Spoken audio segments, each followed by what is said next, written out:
bienvenidos. Iniciamos nuestro segundo ciclo de Repensar la Economía. Vamos a agradecer su participación y su presencia en este segundo ciclo. Les quiero recordar que este año vamos a trabajar con 9 sesiones. Hoy tenemos la sesión número 11. Vamos a concluir en diciembre y vamos a irles informando sobre las distintas fechas, tercer jueves de cada mes, para que se puedan estar con nosotros. El segundo ciclo tiene como objetivo atender distintos temas para volver a repensar la economía.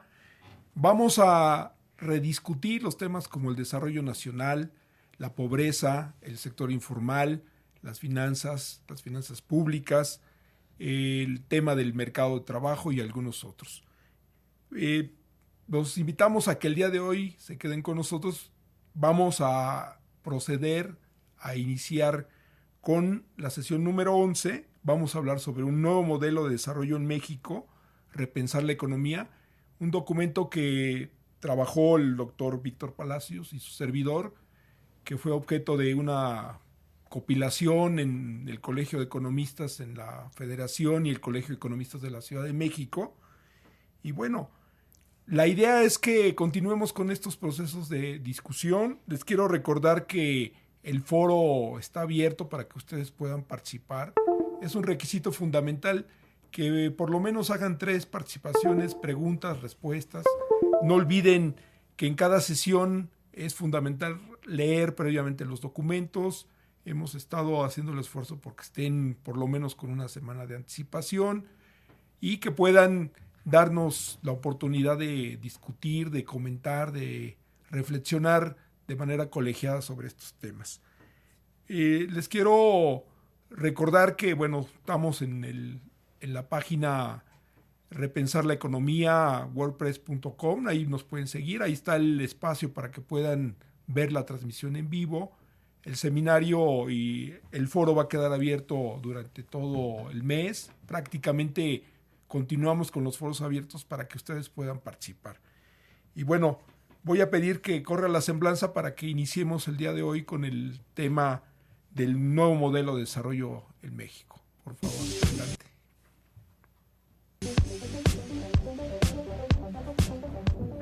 El doctor Víctor Herminio Palacio Muñoz ha sido una pieza fundamental en la construcción de proyectos, estrategias de desarrollo y fomento económico en nuestro país. Cuenta con un doctorado en Administración de Empresas con especialidad en Economía Internacional, además de una maestría en Urbanismo. También tiene un diplomado en Análisis Crítico del Capitalismo, diploma de Formación Continua y, por supuesto, es licenciado en Economía en el Instituto Politécnico Nacional. Asimismo, fue coordinador del Plan Municipal de Desarrollo en el municipio de Chautla. Fue director de proyectos estratégicos en la Dirección General de Desarrollo y Fomento Económico del Ayuntamiento de Naucalpan, Estado de México, así como asistente del director general de Consultores Internacionales. En cuanto a su labor académica, se ha destacado dentro del Centro de Investigaciones Económicas, Sociales y Tecnológicas de la Agroindustria y la Agricultura Mundial de la Universidad Autónoma Chapingo, como técnico responsable del análisis del funcionamiento de 15 programas especiales concurrentes, coordinador de posgrado, subdirector de Educación Continua y Servicios Universitarios, miembro del Comité Científico, docente y actualmente se desempeña como profesor investigador. También fue profesor de asignatura del Departamento de Economía Política de la Escuela Superior de Economía del Politécnico. Asimismo, ha impartido la asignatura en escuelas superiores de la UNAM y del IPN. El doctor Palacio ha recibido innumerables reconocimientos, entre los cuales destaca el proyecto de maestría en Economía de Desarrollo Socioterritorial para la Escuela Superior de Economía del IPN. Cabe destacar que es miembro del Sistema Nacional de Investigadores, SNI, del CONACYT. Obtuvo la medalla Gavino Barreda por su promedio de 100 en la maestría en urbanismo de la UNAM. Por otra parte, ha sido evaluador del CONACYT, así como de artículos científicos, libros y proyectos académicos. Ha participado en destacadas ponencias como análisis de la propuesta, el presupuesto 2017 y desarrollo y organización social en el campo mexicano, viejos problemas, nuevas soluciones, por solo mencionar algunas. Es responsable de la evaluación del programa operativo para la formulación de los PECs estatales con el Instituto Interamericano de Cooperación para la Agricultura. Además de desempeñarse como docente con estudiantes y profesores, ha hecho una larga carrera en el campo de la investigación con 46 libros publicados. Asimismo, ha publicado 142 artículos en revistas nacionales e internacionales. Finalmente, el doctor Víctor Palacio ha participado en 30 congresos dentro y fuera de nuestro país.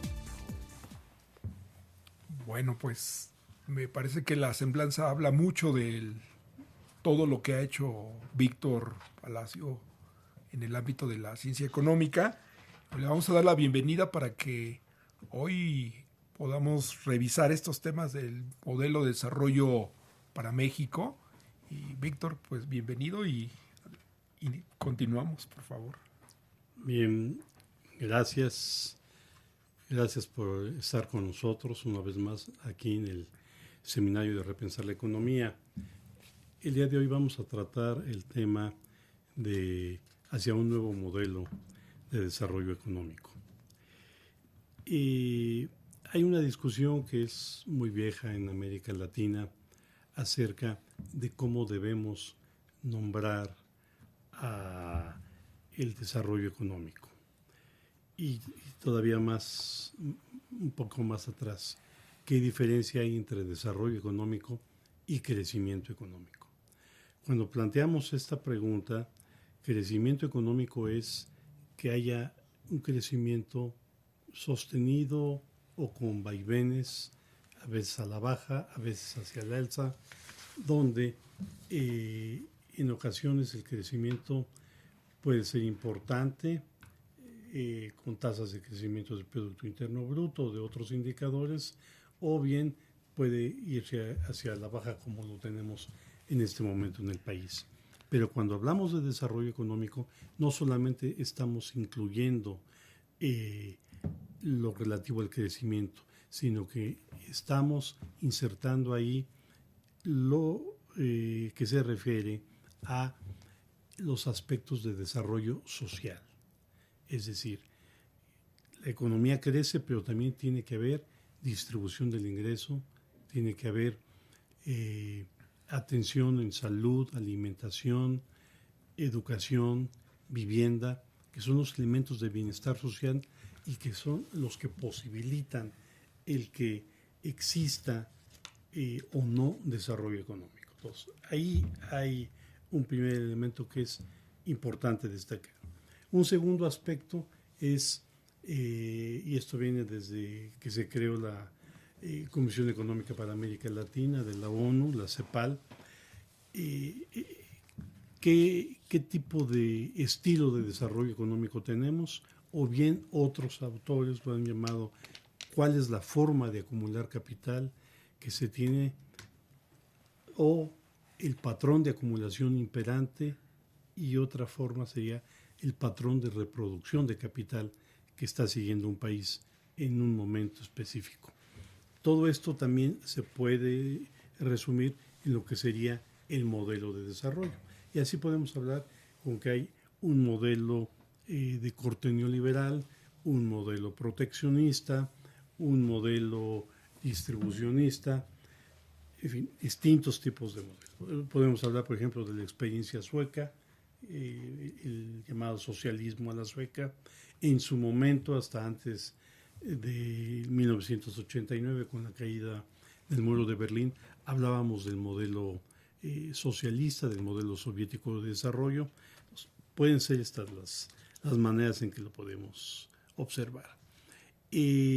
Si nos damos cuenta, en este momento que es un año importante, muy importante para el país, donde se está debatiendo lo que en julio se decidirá en las urnas, es decir, se está discutiendo acerca de quién será el próximo presidente de la República. Cada uno de los distintos candidatos tiene una postura respecto al aspecto económico y, por lo tanto, al modelo de desarrollo económico. En ese sentido, me voy yo a referir ahorita a dos grandes momentos que ha tenido la economía mexicana. Por una parte, el modelo de sustitución de importaciones, que dura más o menos de los años 50 o incluso un poco más atrás, de los años hasta 40, hasta el año 80, 81, y de otra parte el modelo neoliberal de crecimiento económico, que va de 1982 hasta la fecha. Entonces, si comenzamos con la presentación, por favor, la que sigue, vamos a ver en esta lámina lo que es la distribución del ingreso. Si ustedes notan ahí, ven cuál es la población con menos ingresos, la franja del 10% más pobre de la población. En 1984 se llevaba 3% de dicho ingreso y en el 2006 baja todavía su participación al 2%, mientras que el sector más rico de la población se llevaba un 26% aproximadamente en el año del 84 para subir en 13 puntos al 2006 en ese año.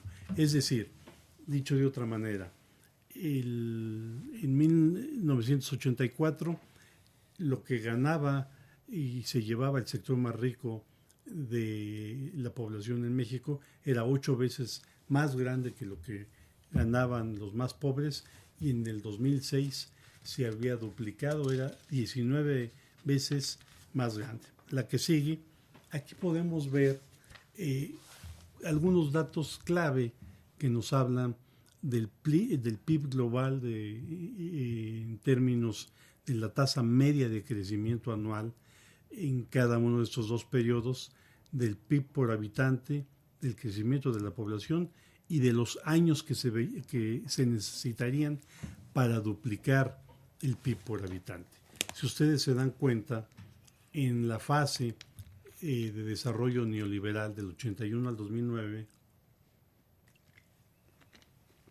el PIB global crece cerca del 2%.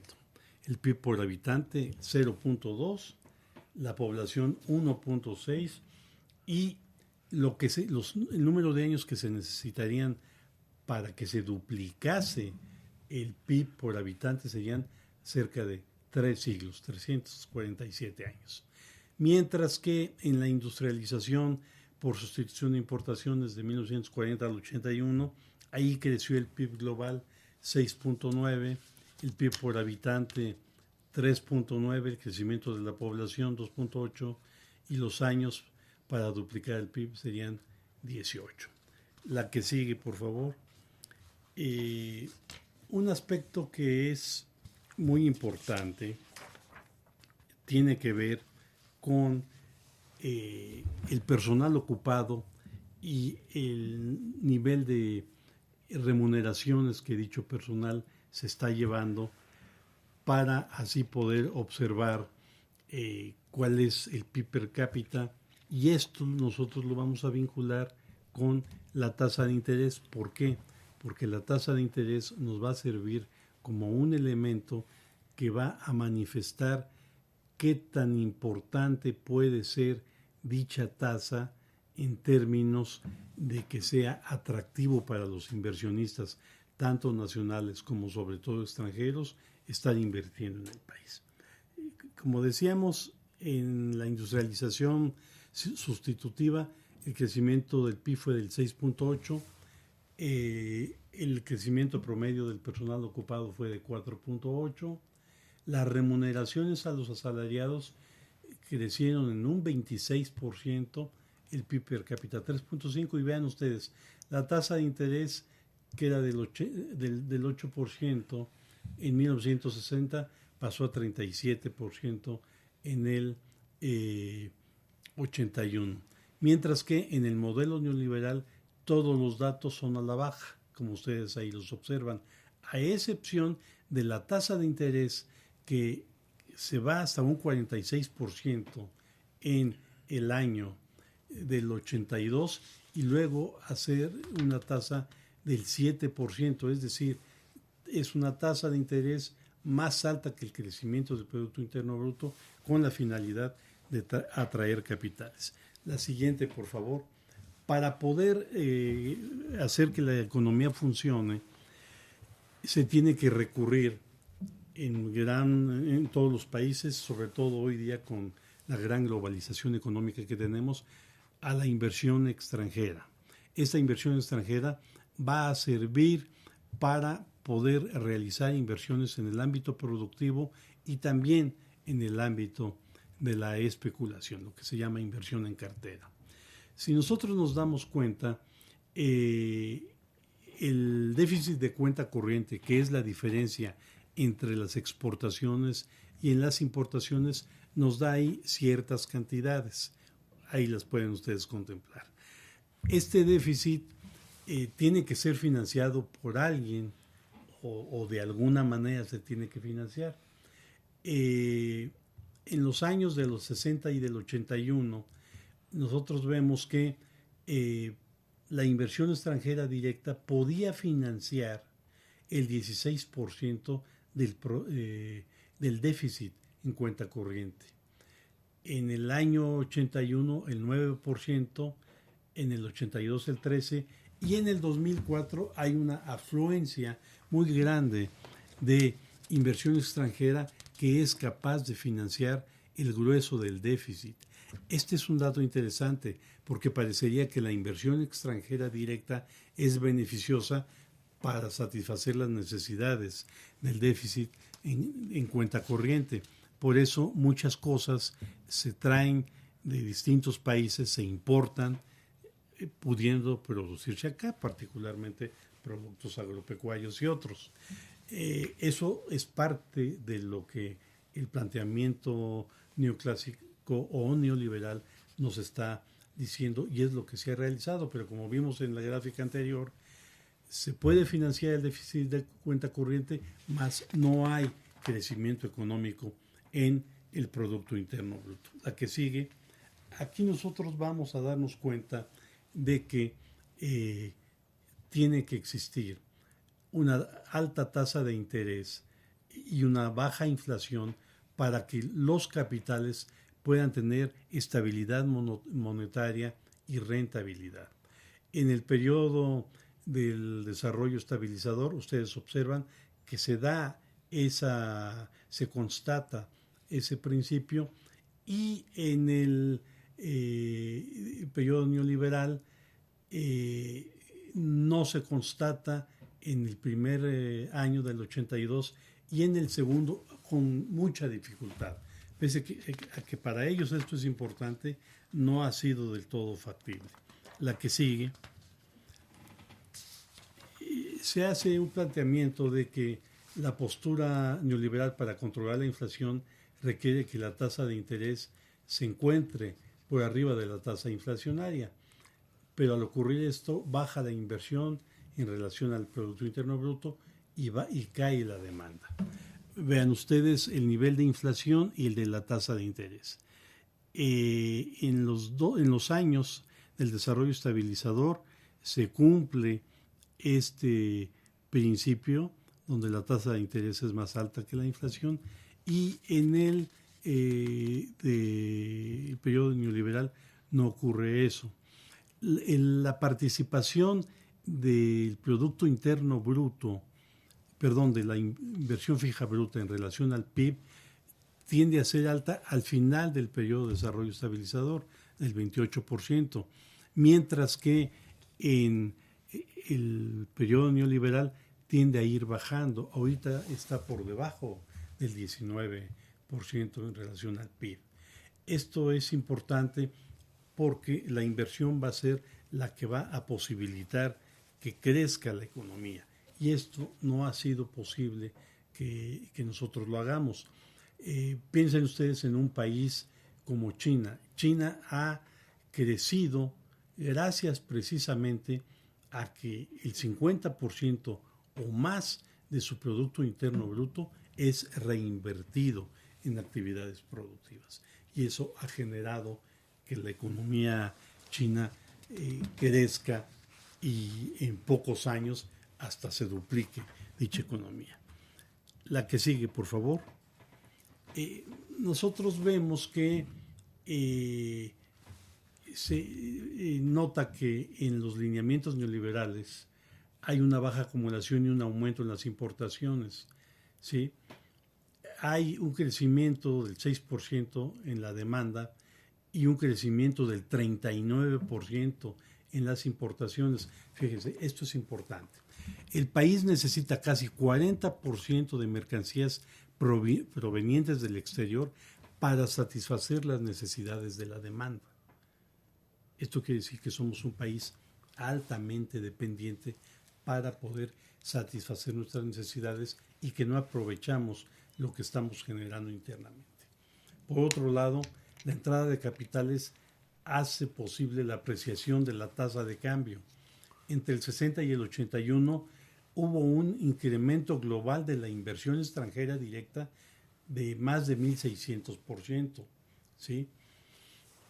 Y se apreció la tasa de cambio en promedio anual alrededor del 3%, en tanto que en el periodo neoliberal la inversión extranjera creció 2.400% y la tasa de interés, la tasa de cambio, creció en cerca de un 9%. La que sigue, por favor.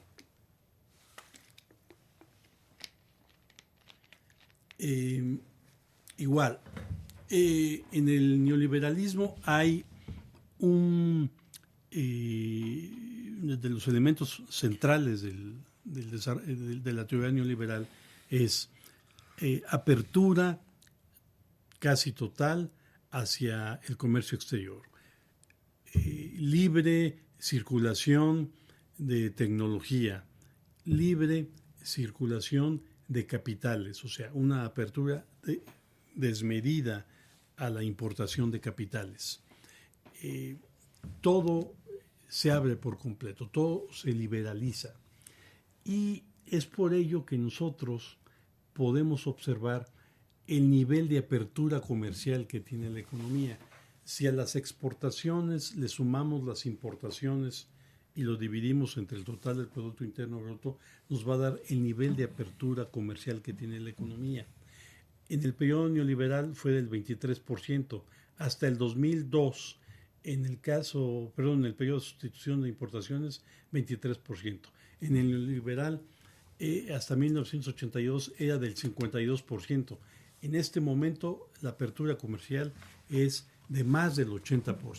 Hemos abierto totalmente nuestras fronteras a todo, a diferencia de lo que hace Estados Unidos desde antes de que llegara Trump a la presidencia, donde ellos preservan muchos de sus productos, particularmente los productos agropecuarios, que no los meten ni los han metido, en este caso, al Tratado de Libre Comercio. La que sigue. Bien, como resultado de la enorme dependencia económica, nuestra balanza comercial ha sido negativa. En 1960 era de 300 millones de dólares. En el 81 de menos 3.877 millones. Llega a 7.046 millones de dólares en el 82 y es de 7.600 millones de dólares en el 2002. Entonces, ¿por qué ocurre esto? Por el fenómeno que estamos señalando de que se importa más de lo que se exporta a la que sigue. El grado de competitividad que tiene nuestra economía tiende a ir disminuyendo en la medida en que nosotros teníamos en 1981 un grado de competitividad de 0.77. Este fue del 0.90 en 1960.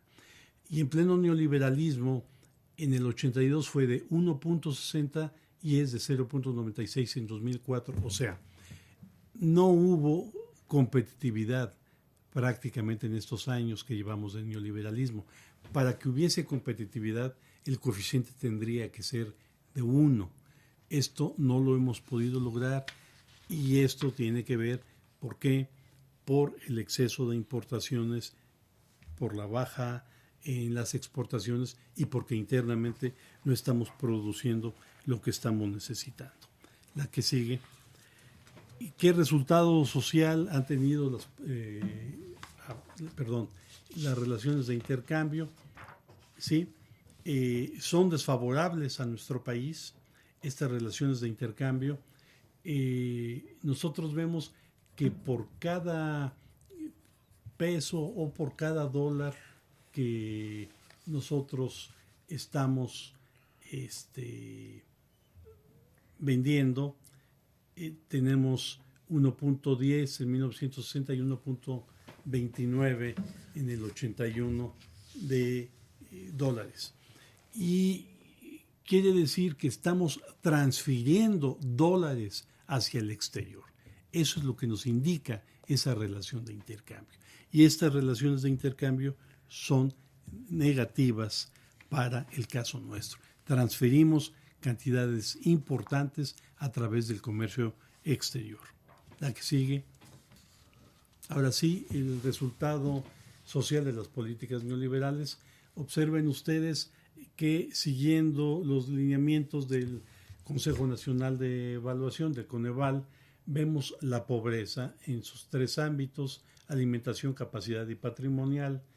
En el 94, el 21% de la población tenía pobreza alimentaria, el 30% en capacidades, 52% en patrimonio.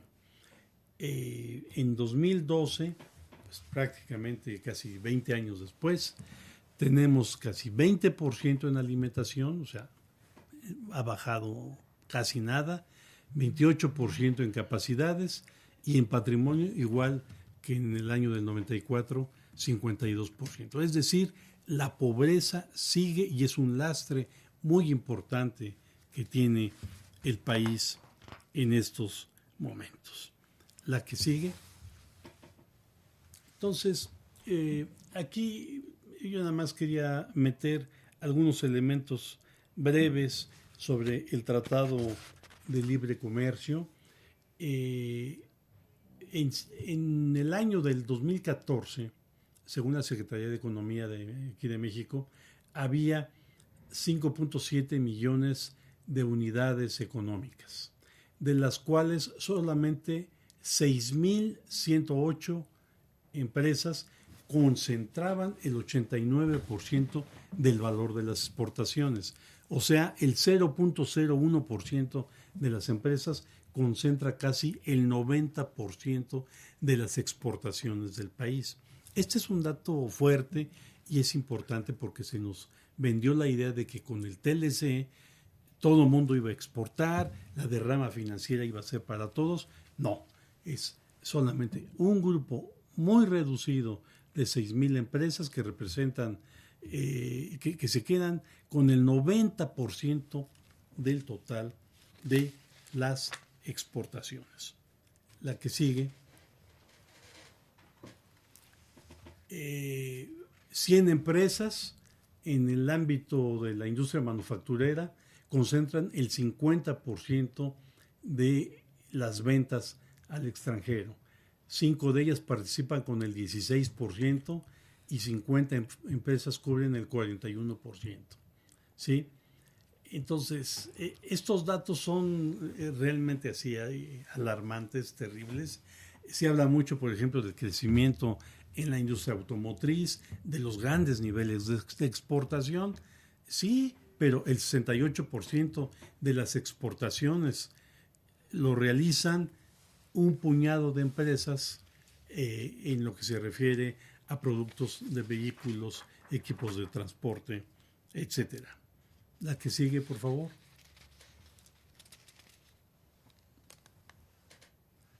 Bien. Entonces decíamos que se pensaba que iba a ser algo importante el TLC. Nosotros vemos que al 2015 el déficit era de casi 15,000 millones de dólares, que esto equivale al 1.3% del Producto Interno Bruto. En los servicios, la balanza es deficitaria, ¿sí? Son en ese mismo año 2015 8.8 mil millones de dólares, que equivalen al 0.8 del PIB, y la de balanza de servicios factoriales tuvo un déficit de 30.4 mil millones de dólares, lo que equivale al 3% del Producto Interno Bruto. La que sigue. En cuenta corriente, hubo una transferencia de recursos de más de 57 mil millones de dólares, ¿sí? Entonces, México no es capaz de generar un ritmo superior de crecimiento. Y entonces, ahí tenemos un problema muy importante que en este momento los candidatos a la presidencia debían de tomar en consideración. La que sigue, por favor. Las remesas, fíjense, las remesas, nuestros paisanos que están trabajando allá en los Estados Unidos, ellos aportan 24 mil millones de dólares en el 2015, cifra que representa el 2%. Entonces, ellos colaboraron con ese dinero, ¿sí? Este es un dato que hay que ponerlo, es relevante y sin embargo no ha sido factible que nosotros podamos ayudarlos. La que sigue, por favor. Para poder minimizar el impacto negativo en el sector externo, habría que hacer un proceso de sustitución competitiva de importaciones. ¿Para qué? Para reducir el déficit comercial y de servicios, y esto puede posibilitar que se reduzcan los no beneficios que se tiene con los Estados Unidos y también diversificar el nivel de las exportaciones que tenemos. La que sigue, aquí hay algunas propuestas que hacemos. Habría que hacer un pacto social con todos los sectores, sector público, privado y social, para producir, expandir la producción y aprovechar óptimamente los recursos disponibles. Hacer una planeación estratégica a 20 años con programas específicos de desarrollo y descentralización y con metas muy cuantificadas por sector, elevar el ahorro en la inversión productiva nacional a cuando menos el 30% del PIB y no a menos del 20% como ocurre en este momento, favoreciendo inversión productiva y desalentando la especulativa. La que sigue. Tener un crecimiento mínimo del 5% anual del Producto Interno Bruto. Ahorita estamos en un promedio del 2%, para duplicar la economía en 12 años con alta intensidad en las regiones más atrasadas del país. La inversión extranjera sí es deseable para ciertos sectores y siempre y cuando eleven el crecimiento económico. Tener una distribución del ingreso con mayor equidad, elevar los niveles de empleo e implantar el seguro de desempleo, expandir la educación media, superior y superior. La que sigue. Sí, la que sigue. Acceso universal a servicios médicos de alta calidad y a la seguridad social. Siguen los rumores de que se quiere privatizar todo lo que se refiere a la salud. Eso no hay que permitirlo. A tener un equilibrio fiscal con equidad tributaria. Eso al rato quizás podemos ampliar. Alcanzar un equilibrio externo en cuenta corriente para posteriormente tener un superávit que permita amortizar la deuda externa, alinear la banca y sistema financiero y las tasas de interés a niveles internacionales. La que sigue, apoyar la planta productiva dando viabilidad a empresas con productividad razonable e impulsando el desarrollo tecnológico, tener un mercado sano y competitivo, legislar con realismo contra los monopolios, oligopolios y prácticas indebidas, poniendo límites al control extranjero, redefinir la participación obligatoria del Estado para garantizar el cumplimiento de un programa con una rectoría eficiente y honesta, combatir la inflación en sus causas estructurales, especulativas y monetarias, y evitar el deterioro ambiental, optimizando el uso del agua y recuperando con prioridad la sanidad en la atmósfera, cuencas hidrológicas y suelos. Yo hasta ahí lo dejaría. Gracias.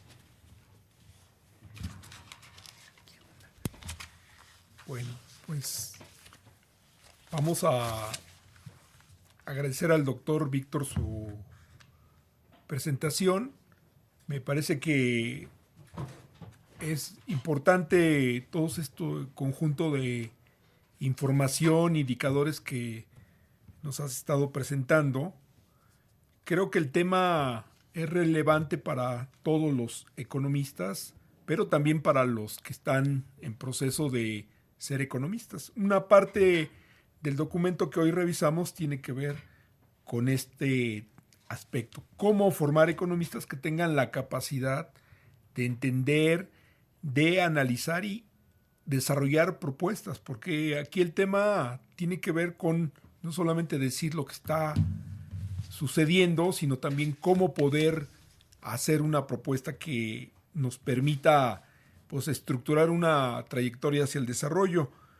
Yo quiero comentar que sería importante, Víctor, que nos pudieras tal vez precisar con un poquito más de detalle qué papel le podríamos asignar al sector público, al privado y al social. Realmente creo que poco se revisa como parte de los diagnósticos y como parte de la política económica y de desarrollo, la posibilidad de tener estos sectores trabajando por un proyecto de nación diferente y con mayor sentido. También me parece que es importante revisar y asignar un papel tal vez diferenciado a los empresarios nacionales y a los extranjeros. Creo que no estamos en la idea de cerrar fronteras, sino establecer condiciones y proyectos estratégicos. Tú hablas de una propuesta que tiene que ver con una perspectiva no inmediata, sino